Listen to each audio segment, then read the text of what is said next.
Florida. Let's speak live to the Republican consultant Jamie Miller, who's in Florida, who has known Marco Rubio for decades. And Marco Rubio, of course, the pick for Donald Trump's Secretary of State. Jamie, welcome here to the programme. I'll talk about Marco Rubio in a moment, but a lot of attention around Mr. Gates. Let me just read you what the Republican Senator John Cornyn has just told reporters in Washington, that he absolutely wants to review the unreleased congressional ethics report on Matt Gaetz after what we heard from Donald Trump, his pick for Attorney General. Do you think that lawmakers, the public, should see that ethics report before there's any progression in all of this? Well, I think voters spoke loud and clear last week in America that these political prosecutions need to end, whether it's Matt Gaetz or Donald Trump.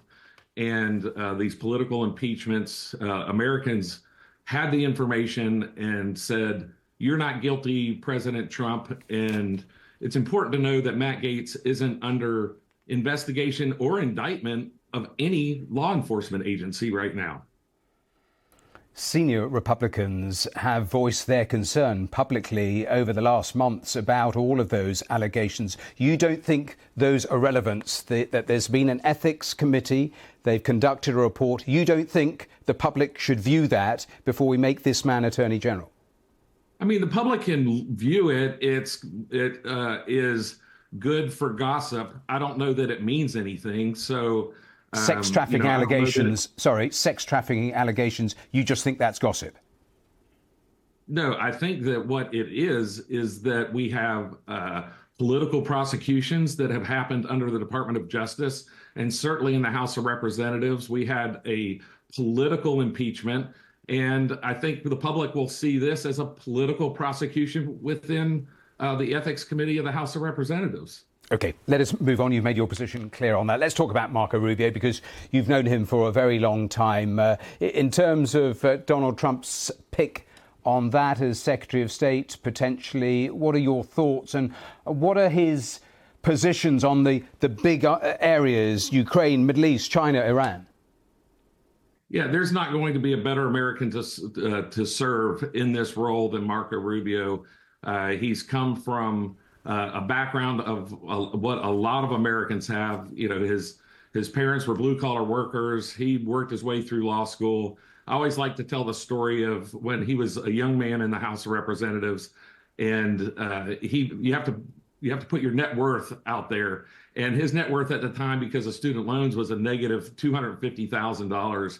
And he put his net worth as zero. And when reporters confronted him, he answered with kind of tongue in cheek saying, I just refuse to believe that any human being is worth less than zero. So, and so he has kind of that humor, but he also has a realistic view of looking at, I think, all the problems that we're going to be facing, or he's going to be facing as Secretary of State. In terms of basic positions on, say, Ukraine, is he in lockstep with Donald Trump that he thinks that war should end almost immediately? I think so. He's one of those guys. One of the conversations I had with him was about the Berlin Wall coming down early in his, back in the day, and one of his good friends, we were standing there, and he's like, anywhere communism falls, I want to be there.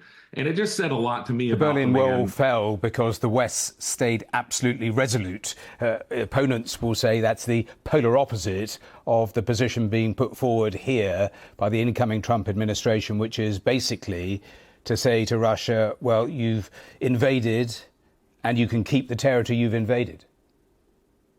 Yeah, we'll see if that comes to fruition or not. I know that Donald Trump and Marco Rubio are both master negotiators, and they do want the war to end. They want to end, and they do not want it to escalate like it has in the last 3 weeks, with North Korea sending more 10,000 troops to help Russia and Ukraine. And I think it's a very dangerous time, and it's a great time to have a steady hand on the wheel like Marco Rubio.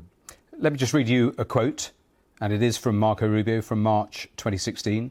For years to come, there are many people on the right, in the media and voters at large, that are going to have to explain and justify how they fell into the trap of supporting Donald Trump. How has he somersaulted in terms of, from that view, to being his Secretary of State? I think one thing we've seen from Donald Trump in this campaign that we haven't seen in the past is, I like to say that he practiced the politics of subtraction in the past, where if you were against him, he would slice you out of the inner circle. And in this campaign, he practiced the politics of addition. So I'm asking you about Marco Rubio changing his mind, not Donald Trump. Yeah, so I think Marco Rubio kind of, he went with, listen, in the United States, we go with, conduct the will of the majority while protecting the rights of the minority. Donald Trump won the nomination, and Marco Rubio supported that nomination. Jamie Miller, we have to leave it there, but we're grateful for your time here on the programme. Thanks for talking to us. Hey, thank you.